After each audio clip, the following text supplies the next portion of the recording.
नमस्कार मंडळी, कशा आहात? मजेत आहात ना? तर नेहमीप्रमाणे मी आज तुमच्यासाठी घेऊन आलेली आहे एक नवीन सुंदर असा व्हिडिओ.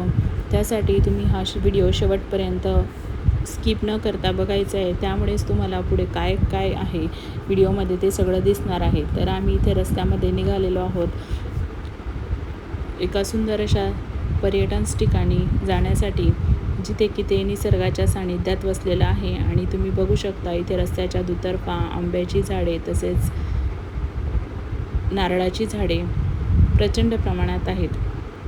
इथे छोटे छोटे विलेजेस आहेत, खेडेगाव आहेत. ते सर्व पास करून माझ्या घरापासून दीड तासाच्या अंतरावर हे रिसॉर्ट आहे.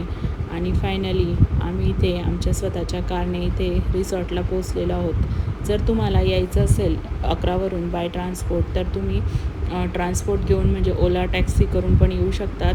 आणि प्रायव्हेट व्हेकल असेल, कार असेल, तर तुम्ही कारने पण येऊ शकतात. इथे हे लोक थोडं इन्क्वायरी करतात. त्यानंतर इथे गेट ओपन केल्यानंतर आम्ही इथे पार्किंगमध्ये आमची गाडी पार्क केलेली आहे.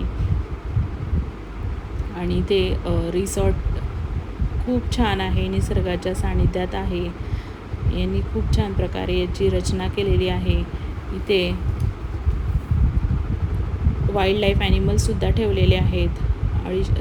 250 वर्ष असलेले कासव तसेच फिशेस ॲक्वेरियममध्ये. माझा मुलगा अतिशय कुतूहलाने त्याच्याकडे बघतोय.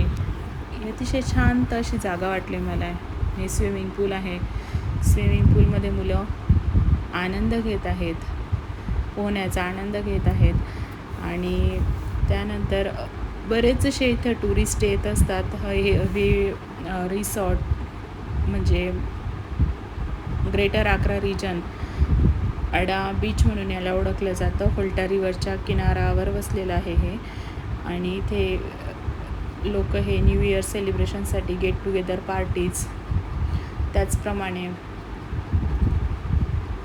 कपल्स हे येत असतात. इथे माझी मुलगी बीचवर एन्जॉय करते, मी सुद्धा इथे एन्जॉय करते माझ्या मुलासोबत. फुल ऑफ एन्जॉयमेंटचा दिवस होता आमचा. तसेच मी इथं फ्रेंडसोबत झोक्यावर बसून रम्य अशा वातावरणाचा आनंद घेत आहे. आणि इथे वेगवेगळ्या प्रकारचे गेमसुद्धा आहे, जसं की टेबल टेनिस आहे, सॉसर आहे, त्याचप्रमाणे हॉर्स रायडिंग आहे, सायकलिंग आहे, वॉटर ॲक्टिव्हिटी म्हटलं तर जेट स्काईंग आहे, कोयाकिंग आहे. इथे माझी मुलं त्यांच्या पप्पांसोबत स्विमिंगचा आनंद घेत आहेत. माझा मुलगा तर अजिबात पाण्यातून बाहेर निघण्यासाठी तयार नव्हता. त्याला कसं तरी मी बाहेर घेतलं. आता इथे थकल्यानंतर थोडंसं इच्छा होते आपल्याला की आपण थोडं काहीतरी खायचं. तर थोडं म्हटलं तरी इथं सॅलडमध्ये वेगवेगळे प्रकार होते. आणि इथे मी तुम्हाला दाखवते. तर थोडं जे आपल्याला वाटत होतं ते मी घेतलेलं इथे प्लेटमध्ये.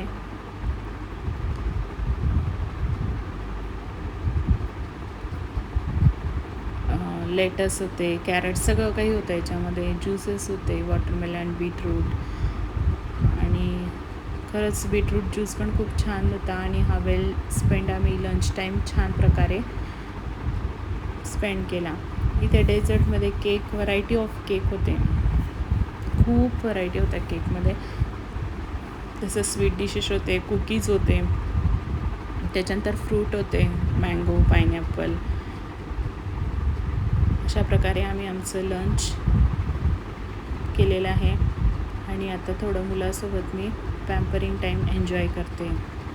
तर असं हे निसर्गाच्या सानिध्यात असलेलं परंतु मॉडर्न लक्झरी असलेलं. जसं तुम्हाला दिवसाला राहायचं असेल त्याचे पॅकेजेस वेगळे आहे, रात्रीचे स्टे करण्यासाठी तुम्हाला वेगळे पॅकेजेस आहे. इथे रूमसुद्धा अवेलेबल आहे. आणि इथं 3 ते 4 दिवसासाठी तुम्ही स्टे पण करू शकतात. परंतु आम्ही 1 डे रिटर्न आमची ट्रिप केलेली आहे. इथे बोट रायडिंग करायचं ठरवलं आम्ही. आणि बोटमध्ये इथे आम्ही सगळे जॅकेट वगैरे घालून बसलेलो आहेत. आमच्यासोबत अजून एक फॅमिली होती. तर हवा पण खूप मोठ्या प्रमाणात इथे चालू होती. त्याचप्रमाणे इथे जेट स्काईंग पण करत होते काही लोक. ही वोल्टा रिव्हर पुढे जाऊन अटलांटिक महासागराला मिळते आणि अतिशय सुंदर असा पाण्याचा तो आवाज, हवेचा आवाज.